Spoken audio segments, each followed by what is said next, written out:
ఎంతటి వారినైనా ఇబ్బంది పెట్టేదేంటో తెలుసా? మన ఇంటికి, ఒంటికి, కంటికి కనపడకుండా ఇబ్బంది పెట్టేటువంటి నరఘోష. ఇది చాలా సమస్యలకు కారణం. మనకి కనపడకపోవచ్చు. మన సమస్యలు ఎక్కడికి తిరిగినా పరిష్కారం కాకపోవచ్చు. ఇంట్లో పిల్లల పెళ్లిళ్ళు కాకపోవడము, లేదంటే దీర్ఘకాలికంగా అనారోగ్య సమస్యలతో బాధపడడము, లేదంటే ఏ పని తలపెట్టినా కార్యసిద్ధి జరగకపోవడము, ఇటువంటి జరుగుతున్నప్పుడు మన ఇంట్లో కొంచెం శుద్ధి చేసుకోవడం అనేది చాలా ముఖ్యం. దానికోసం అద్భుతమైనటువంటి చిట్కాను ఇప్పుడు నేను చెప్పబోతున్నాను. అదేంటంటే వారానికి ఒక రోజు, అది శనివారం అయితే మరింత ఉత్తమము.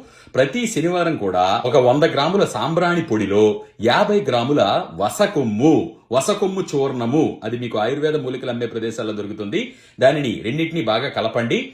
కలిపి ప్రతి శనివారం కూడా ఇంట్లో మూలలు కూడా సాంబ్రాణి ధూపం వేయండి. ఈ విధంగా వేయడం వలన మీకు తెలియకుండా ఇంట్లో ఉన్నటువంటి నెగిటివ్ ఎనర్జీ అంతా కూడా తొలగిపోతుంది. పూర్వం పెద్దలు అదే విధంగా ప్రతి వారం కూడా చేసేవారు. ఇళ్లన్నీ సౌభాగ్యంగా సంతోషంగా ఉండేవి. కాబట్టి తప్పకుండా నరఘోష, నరదృష్టి, అలాగే ఇంట్లో సమస్యలు తీరకపోవడము వంటి సమస్యలతో బాధపడే వారికి ఈ వీడియోని, ఈ రీల్ ని షేర్ చేయండి. అత్యంత సులువైన పని, శ్రమలేని పని, చక్కగా ప్రతి ఒక్కరూ చేసుకోదగ్గది. కాబట్టి తప్పకుండా దీనిని షేర్ చేయండి. నేను ప్రదీప్ వానపల్లి. సర్వే జన సుజనో భవంతు, సర్వే సుజన సుఖినో భవంతు. ధన్యవాదాలు.